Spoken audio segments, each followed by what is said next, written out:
Ladies and gentlemen, here we are again with another session as part of the Air Cargo Handling Logistics digital event. And probably got one of the biggest panels that we've had so far. So this is going to be a challenge in itself. However, the session we're talking about now is all about ULDs. And we've got some experts here and also a user of solutions. So I'd like to introduce the panel. So first on the list is Thomas Sontag, Managing Director of Jettainer. So Thomas, thank you very much. There we go. You're very welcome. Thank you. Thank you. I thought we were in sign language there for a minute, Thomas. So thanks for speaking up. Appreciate it. Then we've got Anton Reznichenko, who's the Deputy Head of Ground Operations and Cargo Handling with Volga-Dnepr. So again, thank you very much, Anton. Really appreciate it. Chris. And I'll have to say it now, Anton, because I'm sure many people will be saying, "My God, what a collection!" So that might end up being a podcast in itself, Anton. But we'll look at that later. And then we've got Marc Groenewegen, Chief Commercial Officer with Unilode. Marc, nice to see you. Thank you, Chris. Good to see you again, and welcome everybody. Great to be here. Yeah, and I've got to say, Marc, you are looking more distinguished as the years fly by. Hey, that silver fox suits you, my friend. Thank you very much. Very nice. And then we come to Ian Buck from AEROTUF. Ian, nice to see you, sir. And I know you've got lots to talk about with your various products, so welcome. Thanks a lot, Chris. Good to be here. And then last and by no means least, we've got Urs Wiesendanger, President of ULD Care. Urs, we know each other a long time, my friend, and nice to see you again. Same here. Thank you for inviting me. Right, lads. Now, without going into too much detail, what I'd like to say is, looking at the historic use of ULDs and looking at the way everybody perceives them, let's forget the pandemic. What was the biggest problems that you had with regards to your interaction with users with regards to specialist units? So who wants to go first? I think, Chris, sorry, I'll put my hand up to begin with, because I'm probably the newest to the air cargo market out of any of us. I've been in the pharmaceutical industry 25 years, but in the ULD market around about 2.5. And I think it was kind of trying to get the industry to look at something new. Yeah. And how maybe simplifications of operations could be of real benefit, and trying to get the time, because the operations are the operations. You exist. The business is based around being able to move stuff quickly through a network, and getting the time to actually stand back and look at the processes and what's being done and where those improvements might lie. I think they were one of the biggest challenges for ourselves, and how some maybe short-term pain in change might allow a long-term gain and total cost of ownership savings across the board. And I think easy to draw a conclusion too early, but what I'm hoping is that as we return to a degree of normality, as we've got out of the crisis management mode, is now actually looking for airlines, 3PLs, handlers, across the whole gamut, to look at, okay, so what's our strategy and where can we improve away from the day-to-day, and take a step back and see where those operational enhancements could be. Yeah. And that's, I think, what we faced before, but now I think that change and evolution might be forced upon us. Okay, right, good. Thank you very much for that. Lads, anybody else want to endorse or add to it? I fully agree with this, right? I mean, we had to, as you mentioned beforehand, so pre-COVID, quite some challenges in the process, but the machine was ticking, let's say. It worked, but still there were improvements possible. I think now, with the industry being at a lower point while challenging, this would be the moment to make the change, right? There's less pressure on the system now, and I think when the recovery kicks in, and even more than it already has, because we have seen, especially on some slow recovery signs already, we need to make the changes now, right? Waiting longer will just make it worse. All of us, I think everybody in this panel, and surely everybody in the industry not in this panel, Chris, is facing the same issues. Left and right, our customers and us, are fighting to find the same people. The only thing happening is we're still short of people because people left the industry. Yep. And wages go up. So it actually makes it worse, right? But I think process changes, making things simpler, that will drive availability of equipment and not necessarily flooding the system with more equipment. So that's my view. No, yep, I agree. And anything from you there, Urs? Well, from a practical sense of view regarding ULD during the COVID, what I've seen is we now have another angle that is not ULD, but seems to be staying to be part of the business, which is cabin loading. So as far as ULD is concerned, there was a lot more pallets used for this COVID effort and other cargo. And of course, the lack of joint production baggage containers has sort of shifted the focus towards pallets. And then, of course, when we talk about containers, we had many containers and pallets that were refrigerated. That was one of our mainstays. And I think as far as cargo is concerned, industry hasn't slowed down. That's kind of what I see. Okay. And over to you, Thomas.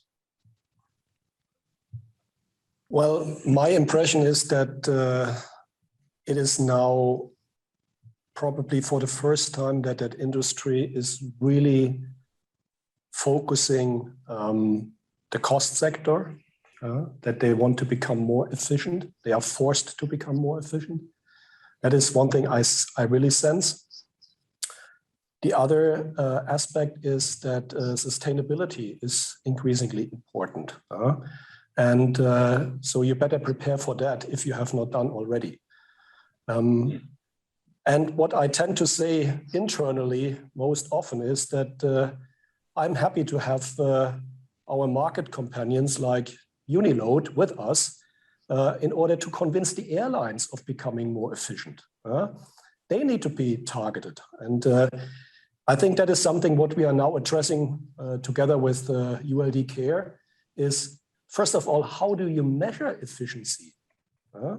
Everybody believes that he is efficient already, but they are not. I mean, the experts for ULD management are not the airlines themselves. So how do you convince them? How do you help them to become more efficient?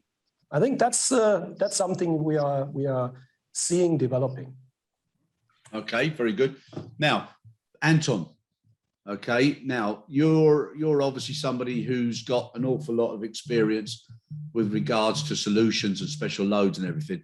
What do you see as the prerequisites and also the failings of some of the alternatives with regards to the actual manufacture itself, the design, and also the the supply and the capability of people when they're handling all around the world for you? Well, if we speak about the COVID and how it influenced the airline business, especially with Airbridge, we faced that now we are bearing more costs when operating to Chinese stations, and it's more difficult to coordinate the ULDs because they need to be disinfected. Some extra procedures are implemented.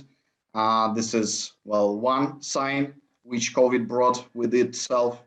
And the second thing, we see the tendency that there is more demand for cold containers. And since the market turned quite a bit to those pharma products and the demand for personal protective equipment, we see that our customers have a demand for, well, to transport that kind of goods. That's why the share of this type of equipment, I mean cold containers, is rising in our pool. So that's what we're noticing lately. Okay. Can I ask you now? I mean, if you look at all the news. So just before we came on here, Salem was talking about having to queue up for petrol because people have overreacted, and everybody gets a little bit panicky when they see things on the news and everything. And we've lost a lot of staff, drivers. Now there's problems all over Europe because of a lack of drivers and equipment. So now if people start looking at solutions, do you think there's enough supply of the requirements with regard to the effective containers that are out there? hard to say, but because we as cargo airline, we mainly use pallets instead of containers. Yeah, exactly. So you're fine. Yeah, around 94% are pallets, and the least share is taken by containers. So quite hard to answer this question, Chris. Okay, but with regard to, I mean, so many people have put so much investment now into pharma facilities. I mean, huge investment. And now everybody's saying we've got to go in. It's got, I mean, I'm not just saying now, for years, people have been saying it's in, it's quick, it must be quick, it must be in. So then you know, when people are looking at costs, then there's a little bit of a question like, you know, should we be relying on specialist equipment or investing so much in facilities? Anybody on the panel? Chris, I think it's one of the points you made in the brief for the article is that, you know, sophisticate your packaging, and, you know, the supply chain challenges that are being faced in pharma and perishables could be termed as sophisticated. I'd actually go the other way. I think there's enough supply within the market, and there's some new products coming through that are actually going to simplify what it is we're doing. And I think the injection of anything more sophisticated isn't necessary. I think it's stopping and realizing, and what I'd like to see is who our collective customers are, airlines, coming to us and saying, how can you simplify our business? This is what we're doing. How can we make it simpler? What have you got as a collective or as an individual organization that can help us move pharma more simply? Can help us move perishables simply, help us prepare pallets without shoring going into them and spending the time on that. How do you simplify what we're doing? Because everything else is complicated right now. Let's look for simple. So I think the volume is there, the innovation is there, but let's look and spend time on simplification. That would take away a lot of the problems, I think. Yeah, and obviously anything that's simpler is easier to train and is easier to manage and control. So now coming back, what I'd like to ask now, Thomas and Mark. Okay, so both of you together. I mean, you sing the same tunes. You just got a different conductor. Now, for the pair of you, if you both had to say whether or not the current training and capability and focus is at the level that you think is necessary for the management, and now this is irrespective of whether at the moment we've got less throughput of containers because of passenger capacity, etc. But in principle, preparing for what's coming, because at the end of the day, the title is Bring Back Better and Make It Matter. So if you needed to make it matter, what do you think are the shortfalls that the carriers or the GHAs are not able to support you with when it comes to what's necessary with the pooling equipment? A very good question, Chris. I think I see two big areas of improvement, right? One is related to the cargo. We see a lot of cargo moving off airport, obviously, to freight forwarders, etc. That equipment is not being returned quick enough, and as a result, the demand actually continues to be high and outruns actually the availability, putting a lot of stress on the system. So I think the ground handlers and freight forwarders combined, together with the airlines, can definitely start to improve all of that. But we're not ready at all for the peak and recovery of our business post-COVID or in the lead up to post-COVID. We need people. They're untrained. They probably will not come from the industry because they left the industry, I think. So we need to do that. We need to start the training, hire the people probably now, train them better to handle ULDs themselves better, identify quicker and better when ULDs are borderline airworthy or not, get them out of the system, make sure that the smaller damage actually get repaired. So they're back in quicker into the system and move that forward. Right? This will also then decrease the need of the requirements on the ULDs themselves, because the system is able to manage it themselves as it was pre-COVID. Right? Okay, very good. We need to make those processes simpler and better, because we are not doing that at all. Okay. As an aviation industry. Thanks very much, Mark. Thomas? Well, I think we take maybe a different approach here. I want us first to understand what is really happening in the supply chain. So we need to create that transparency, which we don't have today. We only see that the repair costs are very high. Treating the ULDs are not acceptable in a lot of areas. But how do you best identify where to start changing things? Therefore, you need transparency. And that's exactly what we are investing in. We have created in the pandemic a digital file of all our ULDs. We call it digital twin, and we have a virtual copy in the system of all our ULDs. And we know where they were bought. We know the part number. We know how often they went into a repair shop, what was repaired. We have pictures in the system. So we really trace down the handling of the ULDs over the entire life cycle. And that is something I think will later on pay off, because we are able to trace down where the ULDs are handled in a bad way, where the problems occur, and there we can start fixing it. That is our approach. Simply because we have, I mean, like all the others, we have invested in training, but we have learned a high turnover rate. The ground handlers change their stuff twice a year. So where to start, where to end, first of all, is really to have the transparency and there to put a handle on. I fully agree, Thomas. This is exactly why Unilode started to invest into digitizing our own fleet. And you probably saw the news a couple of days ago. We reached 75,000 ULDs already. This will help exactly with the transparency of it. We know where they are. We know the damages. We know the shocks that are that they are hitting or getting.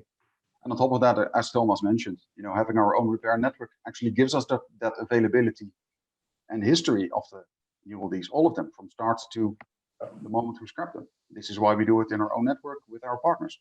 We have that history. So I fully agree with you, Thomas. That's exactly what we need to have. It will help. Thanks, Mark. Just one comment here. We believe that the tracking equipment is important, or is a part of the game, but it's more than that. Absolutely. That is just one source of information, and even so we invest into different technologies, but I think it needs more. And also that is why we are teaming up with ULD Care with a full investment into those activities. We really believe that needs to be an approach industry-wide. Okay, right, good. Now, Urs, sitting there as the president of ULD Care, I know that many a time, and we've spoken about this, we should probably put another word in there in your title, which is ULD Don't Care.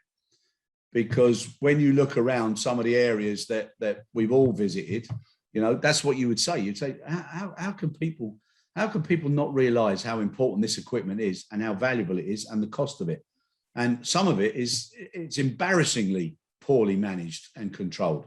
Now, Urs, why do you think that is, my friend? There you go. There's the solution. Dr. Urs. Professor, that is. Oh, just right. But now you're raising expectations, Urs. Now you're in trouble, son. No, I mean, like, the handling of ULD has been the same really for the last 50 years. Nothing really has changed. Yes, we got lightweight. We got all kinds of different containers, whether it's for green, whether it's for ecology. But I think what's happening now is the digitalization is allowing us to track ULDs, not just to track them on location, but with the technology now that's embedded with the Bluetooth solutions. Now we can also measure when a ULD gets damaged, because we have information on when it maybe fell off a dolly or something, shock. We can measure light and all kinds of other things that give us a clue what happened. And then what's important is a follow-up. But what's really missing that we need to overcome is we need to make sure that the infrastructures in terminals, whether it's at an airline, at a ground handler, or even at a forwarder, are conducive to the way you're supposed to handle a ULD safe, So I've been in facilities where we all know you shouldn't push a ULD on the ground. It should always be on a dolly. Well, there's some facility that's just not possible. And lastly, but least, is, no, least but not last, is it's the airlines that have the obligation through their AOC to provide training, provide quality safety management systems, which give us clues. And as we know, if we believe the reports that, for example, IATA puts out, and of course other organizations, that when it comes to the ramp, ULD, accidents or incidents are number 1 or 2, right up there on the top. But if we want to make it better, it needs more overseeing by the airlines, because a lot of times ULDs are not in the airline's possession, especially now with outsourcing ULD logistics. That's one thing, but it's also that ULDs are loaded or deconsolidated or unloaded as far as the content, not at the airline's facility, but at a forwarder or some other place. We also need to make sure that they're in the loop. And again, the onus is on the airline to work with those companies to make sure that it's a seamless effort, and that they follow the same training, they follow the same rules, and that includes handling, that includes returning it within the 5 days. That is usually standard. Yep. Gotcha. Okay, right, good.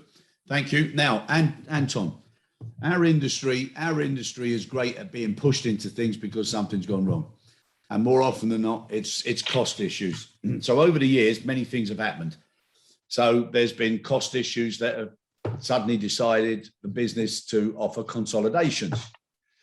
Then we've got BUPs, we've got slack pallets, we've got units being given out to people who, with the greatest will in the world, an awful lot of them don't have the training and don't have the capability. Now, as far as you're concerned, Anton, how much damage do you see with any of your pallets that are given out to customers directly? And what sort of controls do you put over the customers that you do give those units out to? Well, to sum it all up, to say briefly, the only way to influence the customers damaging our ULDs is to recharge those invoices which we get from our provider. This is the most effective way of influencing if we're speaking about commercial relations, which we are in. So this is basically the main tool we have right now.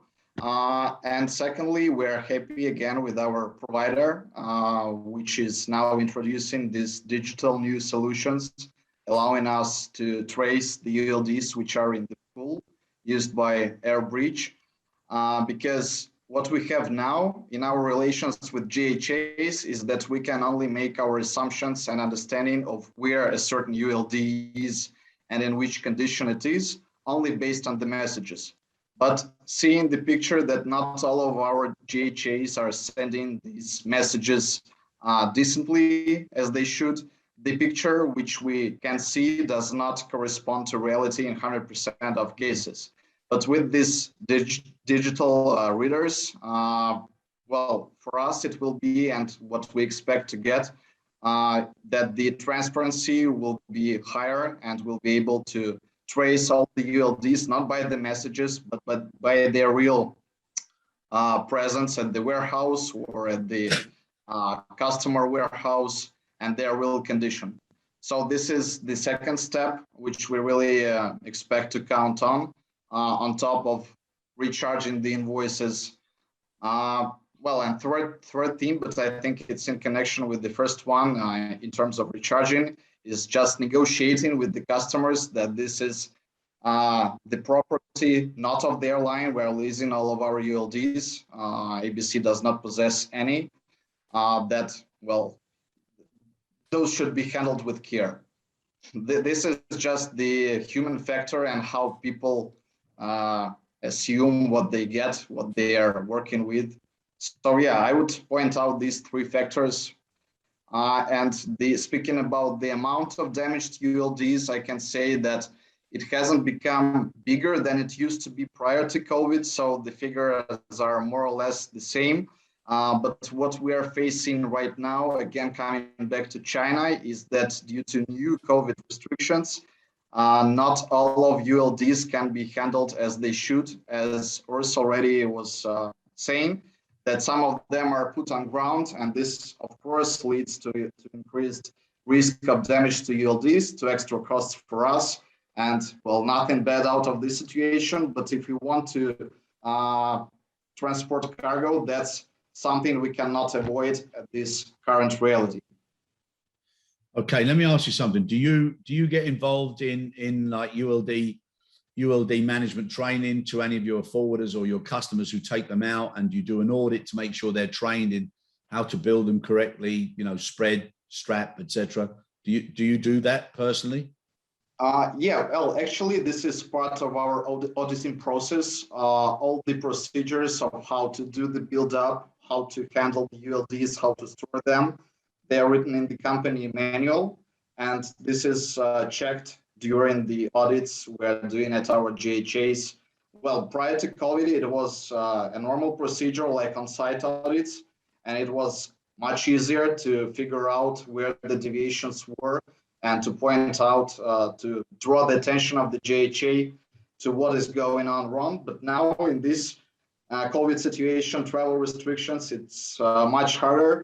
And sometimes we need just to trust to our GHAs to, I mean, not on-site audits, but remote audits, and the pictures, the documents they provide, sometimes it does not allow to reflect if anything goes wrong. But this is part of the airline business, and that's, yeah, a big part we're trying to keep an eye on.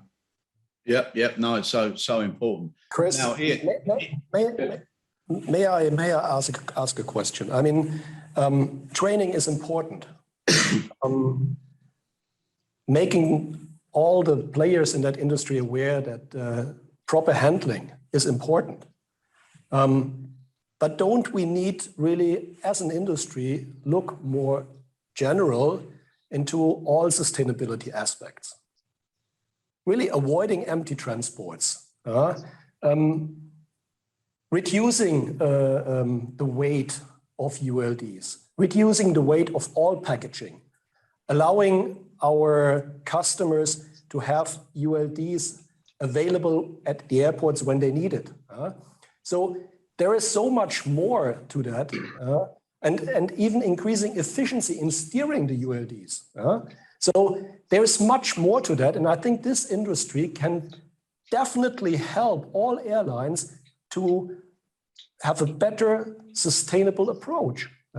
That's at least what we learn from our customers, that they are really looking into that more and more. And I think this is our chance to support them in those efforts.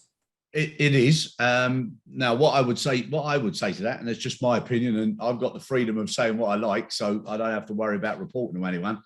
But collaboration, right? Everybody talks about collaboration, and in most cases, it's just another word. Everybody says it because it's the nice thing to say, it's the right thing to say, and then when it comes down to it, do they really start sharing? Do they really want to start doing things that are going to maybe be a little bit more difficult for them because of where they are in the chain? No, they're not. So yes, sustainability of the business is important, because if it's sustainable as a business, then you've got a fair chance of focusing on it from a sustainability for the planet perspective, because the 3 Ps, people, profit, planet. If you don't have the right approach from people and you're not making the profit, the planet is going to have a very, very, very dodgy future. So they're all interlined. Now, when it comes to training, okay, my opinion is there's far too much training. And there's too much training for the sake of tick box exercises and accreditations and whatever. And with the greatest respect to even the best training in the world, and I think I've been on some fantastic training with Lufthansa, with Cranfield, with other organizations. If you go back and look at it, after 3 months, and you just put a blank piece of paper in front of the workbook and everything else that you had, you'll be lucky to remember 30%, 40% maybe. Then you do another period ahead, and then you realize you didn't remember it. And what was really important that you'd like to use is maybe down to 15 to 20%. By the time you realize, now what should I put into next year's business plan strategy that's going to make a huge impact on my business and me as a manager or my team, etc., it's probably somewhere between 5 and 10%, 5 and 15%. So the question is, no matter how professional a training package looks, or who's training, or what company it comes from, how effective is it, and what is the good of doing a memory test right after the training? What is the good of doing a memory test? Surely we should be introducing a lot more practical elements into it, reduce the amount of time that people are away from the workplace, and then do a retention of knowledge or an impact of effect after maybe 3 or 4 months to see whether people are really capable of doing what's necessary. Now, when I look at the airlines that I've worked for and many of the handling agents, everything, and I look back and I think to myself, which group would I feel really sorry for? I've got to say, I've got to feel sorry for the ULD teams, because normally they're put away somewhere in a warehouse. They're not really considered until something goes wrong. You've got the whole network and commercial guys moaning that they don't have the right units in, and it's a different unit they want out. So there's different mixes of what's available, what's necessary, etc. And they're not really taken seriously. They're only used as somebody that's told you got to fix this or do this or what's going on.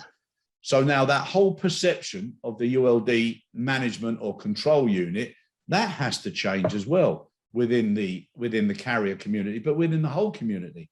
And when you see things that are out and out not correct to be done, being done, there needs to be something about that. But also some of the logic. So, like it says you shouldn't transport one pallet on forks. Well, practical, we should be looking at having certain mitigated risk and saying, if 3 are used, if 3 and no more, and for the purposes, blah, blah, blah, and it was given as instructions how to do it as safely as possible, people might start to understand that you have to do the difference between what's written in the book. And I can't remember which one of you said about manuals and processes. Most books I've seen have been plagiarized from whoever's worked for different carriers, and most of the staff on the ground either don't have access to it or don't look at it very often. So we've got to simplify. I think Ian said you've got to simplify, take the complexity out of everything, but we've got to come up with a new, and Urs, I don't mean to say this in contradiction to what has already been done by ULD Care, but a code of practice now moving forward as to where logic meets common sense, and we simplify and we make things a lot easier. But a question I've got for you now is, if you link in, so you've got poolers, you've got representative body, you've got an actual carrier that uses a pooler, and you've got a manufacturer of specialist units. Now, if you were all to put yourselves together as a relay team, okay, what would you do that people would not expect that you would be, by doing it, would be helping the next person in the baton? Okay, so not what you have done now. What would you do differently if you had to come up with a complete new ULD management control in supply chain from start to finish, including manufacturers of good, green, lightweight units, pooling partners, carrier, and an overseer or a representative body? What would you do now that would make it better for the next person in line? So I think we should end with the carrier. So Anton, we'll leave you at the end, okay? And I think Urs will also keep you at the end for comment, but we'll bring you back to the beginning. So now I would suggest maybe Ian, you go first. Knew you were going to do that, Chris. Thank you so much. But you've got such a lovely product line there. You've got your Aero box, your Aero light, your pallet, your secure, your therm, your FRC. Well, I think that the first thing is, look at what an airline does and where they're making their money. Right? If they're moving cargo, then there's various different services that they're offering. It's, it could be general baggage, it could be on airline pallets, it could be perishables. Understanding where they're moving and how they're making their money, and then making sure that you come up with a range of products and services that serve the airline that the 3PL will then go and sell, that then goes to the customer, the grower, the producer, the shipper, whoever. And understand that there's a range of products and services that can work for that application or can work for multiple applications. And I think having that level of education within the business, that it's not just a one size fits all, but there's a small range of solutions that can, you can move general cargo or perishables inside an airline container, an AKE size box that can protect from the rigors of a Dubai summer or a Chicago winter, but also if you wanted to return it and it could have baggage in it, something as simple as that. With an airline pallet that doesn't need shoring, so you don't need the wood to go into it in the preparation time, you've got something that's as simple as that. But make sure that if you're going to an airline, or we know how airlines work and how they want to operate and they want to be more refined, there's more of a refined solution that meets the services that they're offering, and then you've got the trickle down effect. Yeah, okay. And can I ask you something? I've spent a lot of time in Africa as well, and obviously the Middle East, where you've got temperature challenges, but you've also got logistics and management challenges at the actual production side. So the thing that I don't understand as well is why are we not using academics as well to work out how you can train and teach people to look after their crops better and plan better, so you're not ending up with so much wastage at the front end, or you're not ending up with just borderline to ship, which can turn out wastage then by the time it gets to market, which is an awful waste. Absolutely. So, how can what you guys are doing collectively link into that, so that we end up enhancing the whole process rather than coming up with costly solutions because the process isn't being managed effectively? We have a duty of care to the people that use the boxes that we provide. And what we want to do is making sure that people, when it gets to the door of the ULD, it's been treated in the right way, and that it's been conditioned in the right way, stored in the right way, and it gets put into the box that way.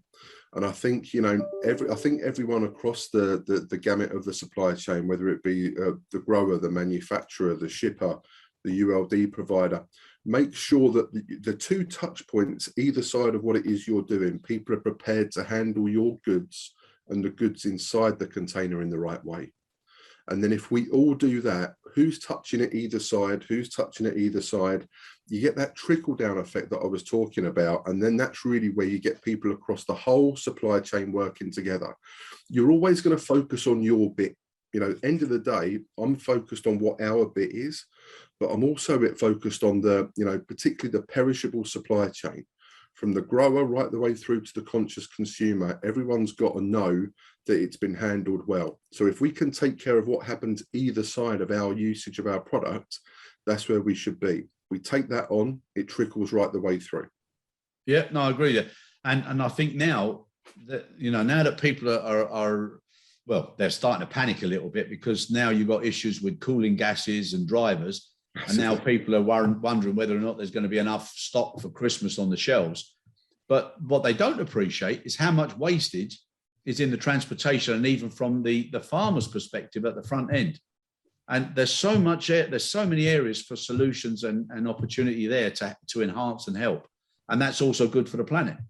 I mean, there's up to, depending on what market reports you read, and there's some McKinsey stuff out there and that kind of thing, up to $1 trillion of fresh food per year is lost before it gets into the retailer. Yep. If you can improve that by a couple of percentage points a year, I think you've got to look at the principle of marginal gains. So where can we make a couple of percentage points better through the supply chain, and just look at that as a long-term strategy. And if we can start taking chunks out of that $1 trillion, it's great for the environment, it's great for the consumer, but actually it's also great for our businesses as well. Yep. No, I agree. I was absolutely amazed. I was down on some farms, and what I seen was just incredible. Yep. And the frustration, and sometimes with their own transportation and the crops at the wrong times, and so many things that could be changed. Right. Absolutely. Really appreciate that one. Right. So now coming to the pooling twins, obviously different brothers from different mothers there, boys. But at the end of the day, that true blood is running through those veins. So Thomas and Mark, which one of you now wants to jump on that one? I'll be happy to start.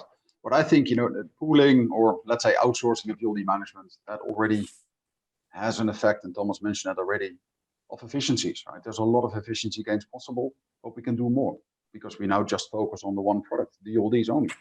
I think looking at the adjacent areas, and this is Ian, what you mentioned as well, let's look broader, all of us, see what we can do more. This is where the wastage is, Chris, what you mentioned. The stupid example each and every airline sees, the straps, the spreader board, everything, right? It's amazing. It's never there on time. It's always too much. It's thrown away after one trip. All of it, right? All of it. It's one-time use. It's wastage. It's bad for the planet, bad for cost, and also bad for time, right? Because it's never there in the right place, the right quantities. So I think by sort of enlarging that scope, and maybe that's preaching towards the outsourcing bit. Okay, fine, guys, humor me. But I think that would be a big help, because then every party in the chain gets maybe a bigger portion of responsibility. But in effect, the whole chain will get more efficient. Everybody can focus more on the stuff that really relates to a more complex, complete product or service as we provide. And I think that will generate a lot of benefits. It's the same with the repairs and the handling all around that. As we mentioned before, I was in an IATA conference, I think last year, on pharma equipment. There was more than double the equipment required, and all the OEMs together said, well, maybe we're going to do 20% more, right? But then if you look at how much time each container, the pharma container is then outside with customs, with God knows what, just by cutting all that time in half, we would have made all the containers available to ship whatever vaccine needed, right? Yeah. Without not just distributing cancer and medicine and God knows what. So I think, again, those processes, but it needs a larger scope for the players in the chain. I think that would be a big one. We mentioned, and Urs, you mentioned it earlier, right? On the airports, the airlines, working more with the ground handlers, etc. I think what would be super beneficial if it was not an airline. I think it would be better if it's an airport, because there's a big security and safety issue with ULDs on an airport. Why is an airport not taking the stance saying, hey, I want my airport to be safe. I don't want my ULDs being blown away when there's a hurricane A, B, or C flying around. I want them tied down. I want someone to sort of, quote unquote, police it, right? To take control of it, manage it. That means serviceability, safety, availability as well. Yeah. Because all the airlines are now just fighting for the same ULD, but you will have airlines missing 2 ULDs for the flight, while others have another half day to spare. So why not work together? You mentioned the word collaboration, Chris, but this is really what it is all about. And of course, I will say pooling, because there's, that is collaboration, but in essence, it's exactly what it is. Put them all in a pool, work together. Right? Yep. There was something that I was going to come to straight after you guys had done this, which was whether or not airports have got the opportunity now to really influence things moving forward in partnership with the GHAs by looking after their ecosystem and laying down certain guidelines. So facilities being future-proofed, ramp areas being future-proofed, storage areas for ULDs, but disciplines on the airport as well, so that people can start to differentiate between what they consider to be, let's just say, a category A airport, B or C. And I think people need to start making choices now moving forward, and they will do. Some of it will be a lot related to sustainability because of media and social, so the social pressures and everything. But at the end of the day, it's the right thing to do. And people now need to be marked for how well they're performing, and people shouldn't be afraid to actually name and shame or use a wall of fame, whichever way. So I think those things are very important. Sorry. Okay. Over to you, Thomas.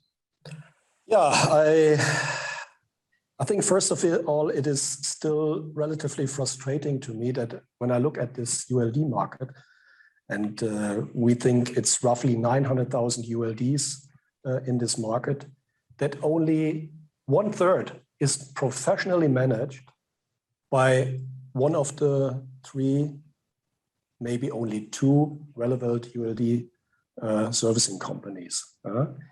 So there's a lot of potential for optimization for the remaining 2/3. And I think that is my big wish to that industry, to really look at that. I was in procurement for many, many years, not to say decades. There are only 3 aspects you're looking in: quality, cost, risk. And if you are fairly comparing those things with your in-house setup, I think plenty of the 150 plus still containerized airlines running ULD management their own, they should think of whether a approach, a community approach, is not better for them in all those three aspects. I think that's the potential I see right in front of us. And I'm sometimes, well, it's not really disappointment, but not frustration, because that's why we are here. But I would really like to convince them to really have a closer look at that. What I would do there, Thomas, is, and obviously not for this, but yeah, from a pooling perspective, I would throw out a challenge there to come up with the most critical improvements that anybody would witness from moving to self-handling to pooling. Okay, because I've worked with people, and as far as they're concerned, sometimes the inducement is the cash payment that they're able to utilize, and they actually see it as just transferring the responsibilities and the management accountability from their own people to somebody else. And in lots of cases, the pooler actually takes quite a few of the existing personnel. So I think there needs to be a lot more clarity on what are the real auditable or transparent benefits for it, because that's then when people will start to sit up and listen. Well, sorry to interrupt here, or to disagree, because I'm not talking about pooling, Chris. Pooling is not our approach. It's not a Jettainer approach. I'm just saying that I would like to see all those airlines running ULD management their own do have a look as a professional ULD management solution out there. And that might be pooling. It might be a different one. We have a completely different model we are offering, and we are continue to do that exactly because we believe that's a better one than just pooling. Yeah, no, don't get me wrong, Thomas, and I know about the different options as well, as you know I do. But what I'm saying is, I think now a fundamental change across the whole platform has to be made. And if anything, this COVID, which has affected everybody in so many ways that nobody can. If we don't learn from this crisis, then my goodness me, we never will. So we really got an opportunity now to do things in ways that we didn't even and wouldn't even have looked at. And some of the points that you've already brought up, yourself, Mark, and Ian, and I'm waiting for the other two lads. I mean, they're things that, if they were all done collectively, it would make a difference, in my opinion. So I thank you for that, and thank you for the challenge. Always love a challenge. So now, Anton, okay, as a carrier here, okay, now over to you. What's your feeling on what you've heard and what you think is necessary moving forward? Well, from the perspective of the airline, I would say that I personally have three concerns. All of them are interconnected in terms of ULDs. So first of all of our ULD management is outsourced, but when it comes to commercial interests, when we need to supply some station with a certain amount of ULDs and it clashes the commercial interest, then we're in trouble and we have to figure out to find the way to bring the pallets to a certain station. So this is the first point of concern. And we are trying, well, this is like manual management and this is not right. This is something we need to think of. Second thing is how our GHAs handle and store the ULDs, which I was already talking about today. So the quality of messaging, the quality of storage and handling of ULDs is not always at the level as desired, and it brings to additional costs for the airline. And even though it is written in the contracts, in the agreements with the GHAs, all these terms, how this should be handled, how the messages should be sent, we still keep on facing problems with that. And this leads not only to additional costs, but sometimes it leads to lack of equipment and necessity of repairments. And the third thing is the relations with the customers, which are not returning the ULDs in time. And this is the principal problem, actually, because when the customer does not return the ULD in time, then we face the necessity to supply some certain station, airport from some other sources. And that's when we come to these clashes between ULD management and commercial interests. So I would just point out these three main factors which are affecting the smooth operations, and we have to deal with day to day, unfortunately. And well, I'm not sure if there is some certain solution we can invent to prevent this, but we can only work with that by means of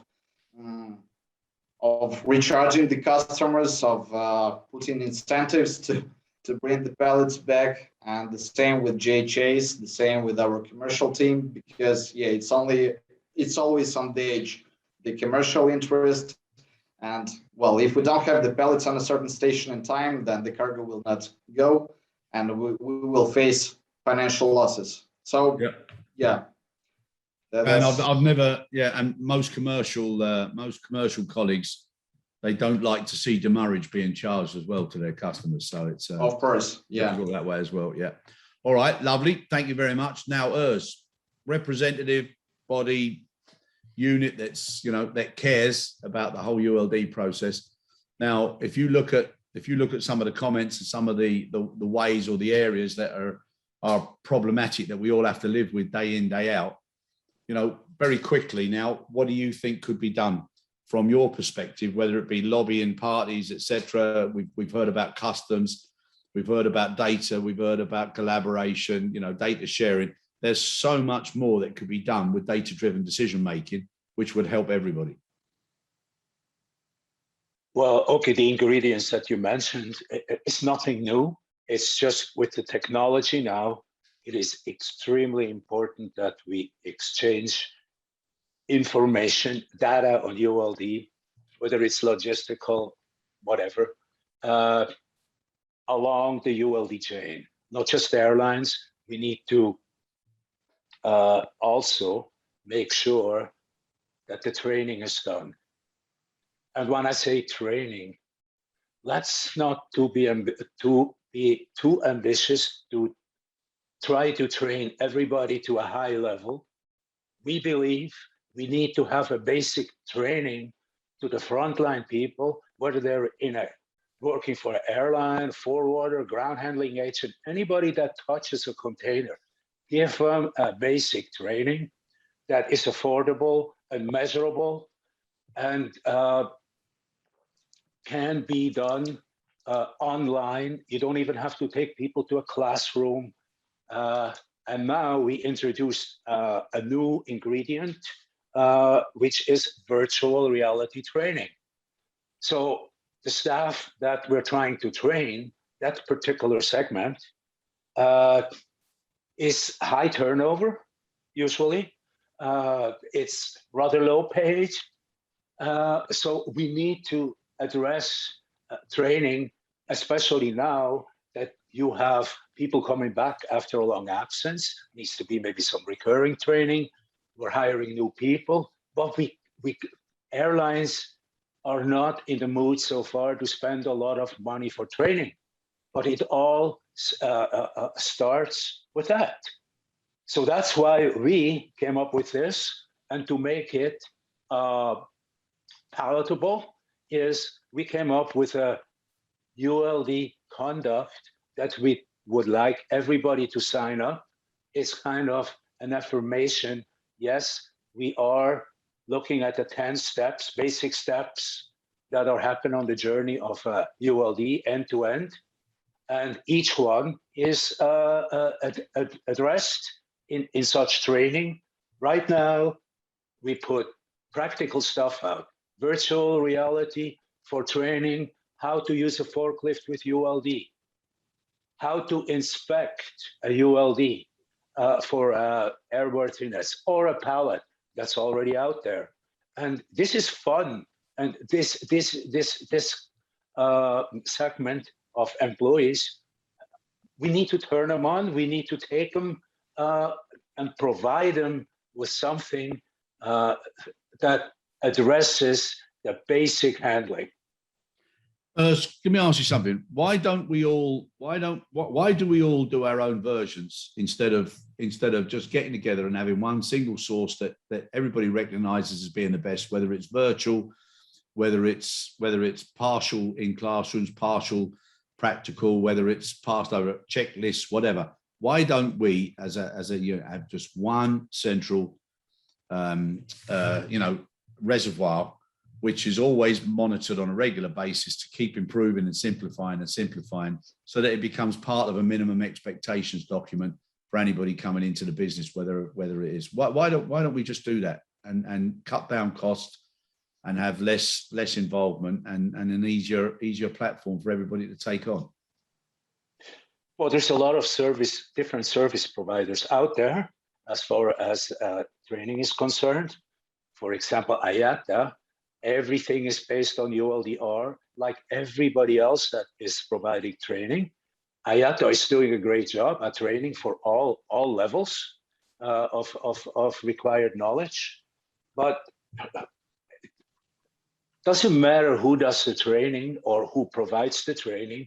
This is a rather simple business. It's not rocket science. So we need to just have the desire to do it. The problem is, what I see, everything as far as ULD is concerned, it's the emphasis on the airline to make sure that everybody's trained and they're handled right.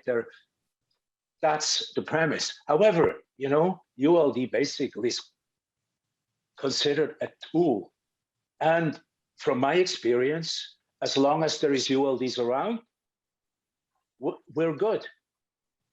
And when it comes to repair costs, it's kind of considered as the cost of business. Yeah, but yes. We should be preventing. There's lots more we need to be doing. I think. I think we are trying to do it. It's how we make it get the compliance and get the uptake and the realization that this is really an important part as far as safety on the ground and safety in the air. Yeah, no, of course. But I think as soon as we all genuinely really start sharing data and agreeing that, together is much stronger than doing things ourselves. Anyhow, boys, listen, what I said at the beginning that I was going to ask each of you, okay, and this is your own personal commitment now, okay, because without any pressure, please God, next year in Rome, it will be up on the success or the impact bulletin board, and it will actually say Mr. X said this, Mr. X said this, Mrs. Y said that, or Miss B said this. So all persons who make a statement, it will be lovely to see what did we think 9 months earlier. So what I'm going to ask you now is each of you, please give me 3 things that would make a huge impact on the business moving forward in this particular sector, and that you would endorse and that you would put into practice if you had that power. So who'd like to go first? So quick one, and Chris, I'll volunteer. This is one of those volunteer ones, mate, that it's easier to go I'll first. I'll get started. Go on. Right. So I want to see a bit of a shift in culture and strategy at airlines, and I'd like to see them come to us as collectives or individual organisations and ask us how our simplification or our enhancement on the products and services we offer could improve our top and bottom line. Get airlines to come to us with open questions as to how we can sit down and talk strategy, where we fit and how we can improve. I think the first thing, or the next thing, is getting airlines help us help you. Yeah. If you're using our products and services, use them right, return them on time. Our businesses will be more efficient, and it'll allow us to serve you better. And then where airlines are making their money on enhanced services, where can we support those enhanced services? Because I don't think that's an untapped market, but with everything that's happened in the last 18 months, there is so much more growth there to go for premium services. Yeah. How can we help them grow? Yeah. I think that's something that we can all do well. And I'd like to see airlines open up and come to us and ask us those questions. Okay, yep. No, that's fair enough. And at the end of the day, there's only two real products, which is value or volume. Yep. Can I ask you something? When you were actually in your discussions with airlines, what level of airline management actually get in touch with you? So for us, particularly with sort of AEROTUF, which is a ULD container which protects perishables whilst in transit, we've actually we can't disregard the ULD guys because they're the guys that are physically moving it.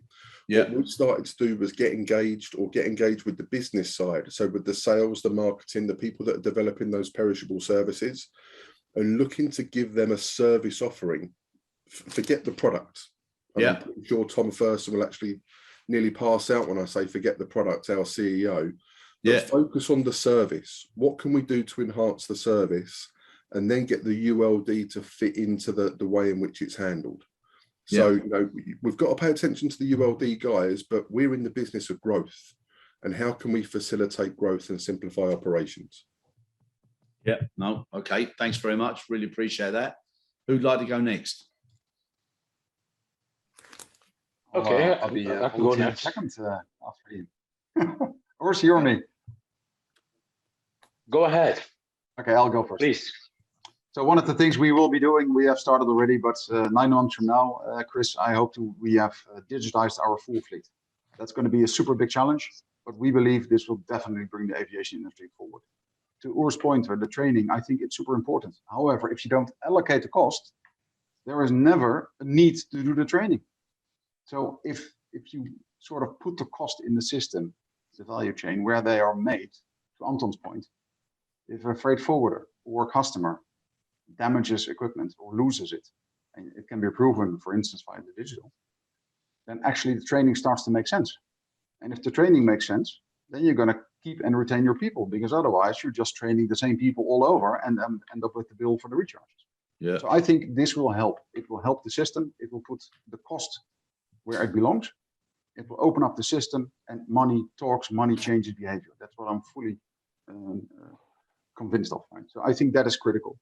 Second, to Ian's point, I would love to have to help the industry. As Thomas also said, guys, outsource. That's only 25-30% outsourced. Let us help you. I really like that statement, Ian. I use it myself as well, internally and externally.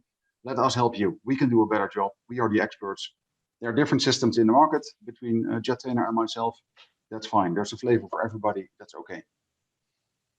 But in any case, I believe outsourcing works because it's good for sustainability. It gets it more efficiently, and it drives sustainability. Right? So I firmly believe this is the way to go. So between Jettainer and us, let us help you. Right? So that's really what I would love to do on that. 2 things only, Chris, but I think these will drive the market. Oh, no, I've got you down as 3 there, my friend. Don't worry. Even better. I've got you down as 3. That's what it is. It's a commitment of 3. So I've got you down as 3 there. So I've got you down as digitized full fleet. Okay, allocate cost of training correctly and evaluate the benefit, and let us help you. Outsourcing works. Sustainability examples. Yeah. Okay, lovely. Next one, please. Wes, do you mind if I take up the word right after Marc? Is that okay for you? Well, it's natural, yes, of course. Thanks a lot. Of course. First of all, we at Jettainer, we want to stick to our strategy, and we hopefully are able to execute it. Which is not that easy those days because the supply chains are difficult to manage, and the airlines interested in outsourcing their ULD management. I mean, they sometimes need pallets right away. The decision is made and they want to start right away, but we are lacking ULDs. We are lacking in particular pallets. So hopefully that will be resolved over the next year. That's my big wish. And then definitely executing the strategy in a sense, working. Sorry to interrupt you there, Thomas. All I just want there is just 3 things that you're going to commit to do. Execute our strategy. That's one thing. That's clearly one thing. Right. I hope Execute your strategy, and just precise. very quickly, that strategy is? That strategy is to help airlines to become more sustainable. Sustainable, not only meaning greener, but also having a lasting approach to ULD management. Right. And helping them really to become better in the three aspects I mentioned: quality, lower risk, and cost reduction. That's the strategy: executing and investing into our systems, having the investment in Jetware NG, our software we are running, which will help to become even more efficient. Rolling out the digital twin, onboarding all information we have in the repair flow.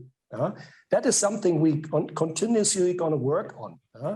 And that will then, in fact, help the airlines become more efficient. That's our. Okay, right, and the third one?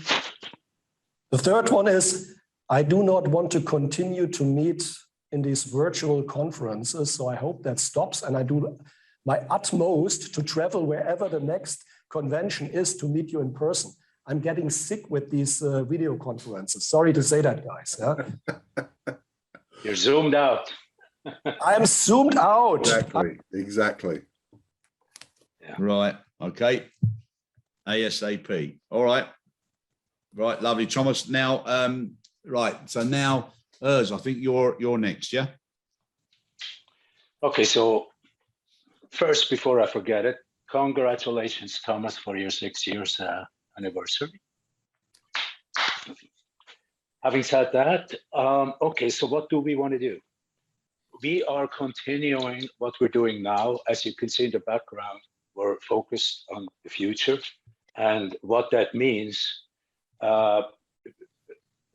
we want to keep providing easy, digital, online, VR, etc., training opportunities.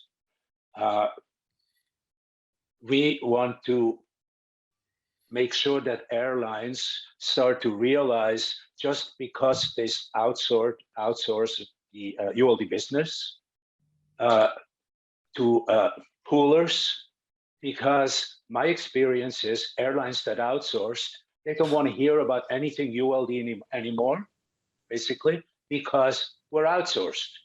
But poolers basically do logistics. Yeah, Tracking.